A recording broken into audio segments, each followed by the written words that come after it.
Greetings, beloveds. Today I'm going to talk about 5 habits to nurture your femininity. As a divine feminine mystery school teacher, spiritual guide, and counselor to many, many women, I've seen how often this world and our modern lifestyle can kind of take us out of our natural feminine essence and flow. There's a lot of being armored up in survival mode and just like tick-tock, time-bound, time is money, gotta go. And we lose that connection to feminine flow, to feminine glow, to our essence and our beauty. So let's talk about the 5 habits that really will help you naturally nurture your femininity. The first habit, I have to say, is rest. Our culture does not encourage that inward spiral, the rest and the stillness that actually creates a lot of power in the feminine, the dream time, the mystery, the magic, the creativity that emerges from rest. So getting enough rest and actually taking moments during your day to meditate, to rest even in the flow of all the chaos and busyness of this modern world. So I would say make your sleep habits matter. What you do before bed to prepare and how you wake up is really important. So in your rest habits, have your journal near your bedside table. Have water or a special tea that you drink before bed, but not too much because you want to actually sleep through the night. Have a routine that tells your body, like, this is my sweet, nurturing, feminine time for me. So get enough rest and get off your device. I know it's easier said than done. We're so addicted nowadays. If you can leave it in another area, not right next to your bed, so it's not the first thing you grab in the morning. Let yourself stretch like a cat. Put a hand on your heart. Put a hand on your heart, breathe, tell yourself, good morning, I love you.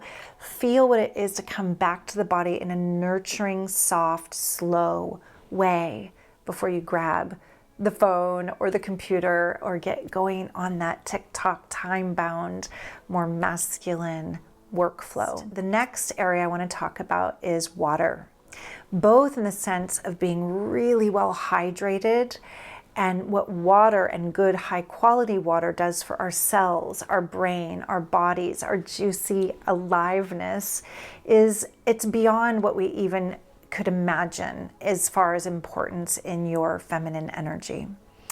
So your femininity is directly connected to water. We are mostly water. All humans, we are mostly water.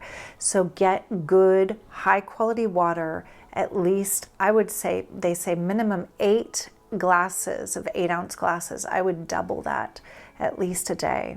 Coffee doesn't count. Soft drinks don't count. Water is your ally for your radiance, your beauty, your femininity. Get in water. If you can take baths, I know not all of us have a great bathtub.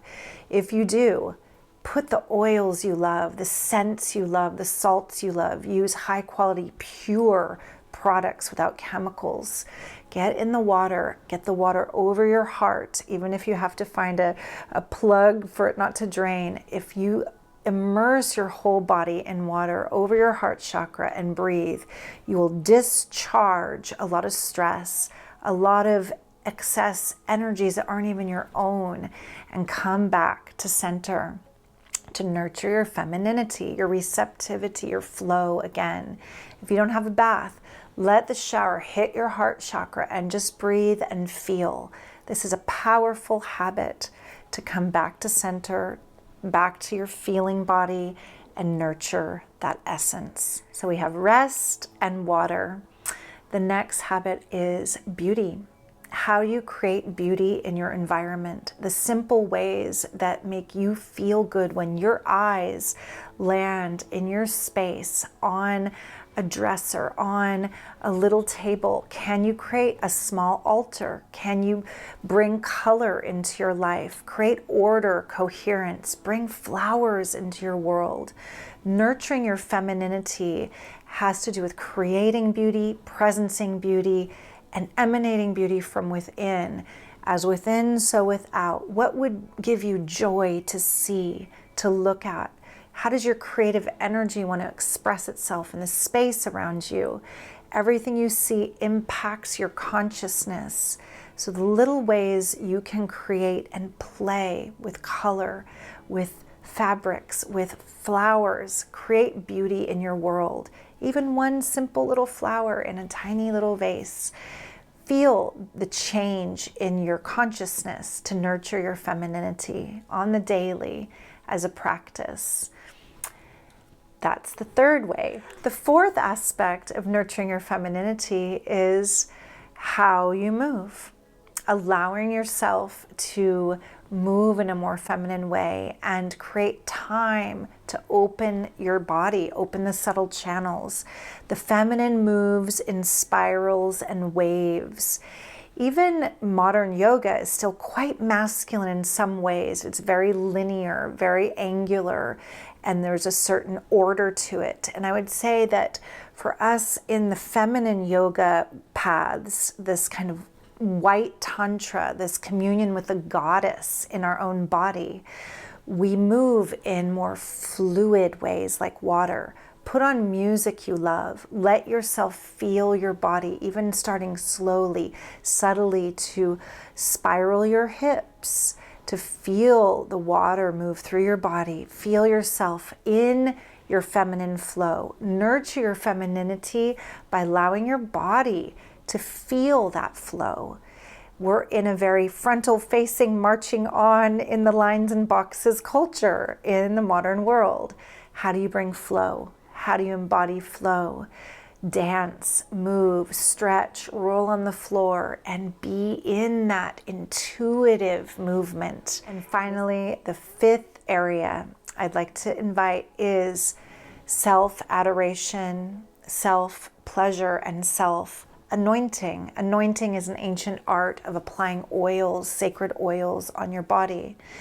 You can start very simply finding an oil you love, the smell of it, adding it to a carrier oil like jojoba, and after your bath or your shower or in the morning before you get dressed, rub the oil on your body.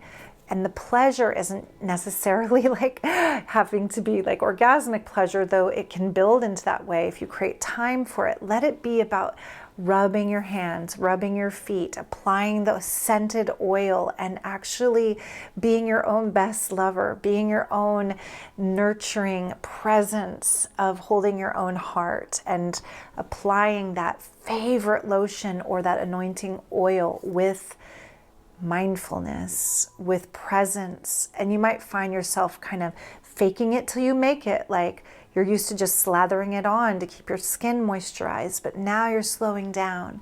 Now you're saying, hello, I love you just the way you are. Hello to your knees, hello to your thighs, hello to your belly. Nurturing your femininity is accepting every curve, every nook, every part of you as the body of the goddess. You are a unique embodiment of her, of the goddess in form. So nurture yourself by touching your body with love, taking the time, giving yourself that right of adoration, self-adoration. It's not a frivolous, indulgent thing. It will change your life. If you don't love yourself exactly the way you are right now, you won't raise your frequency, your love level, and your vibration to magnetize and open the way for others to really see you in your radiance and feminine beauty. Begin within. Nurture your femininity in these 5 ways. I hope you enjoyed this. If you do, you'd probably really love my video about how to amplify your feminine radiance and my video around embodying your soft woman codes.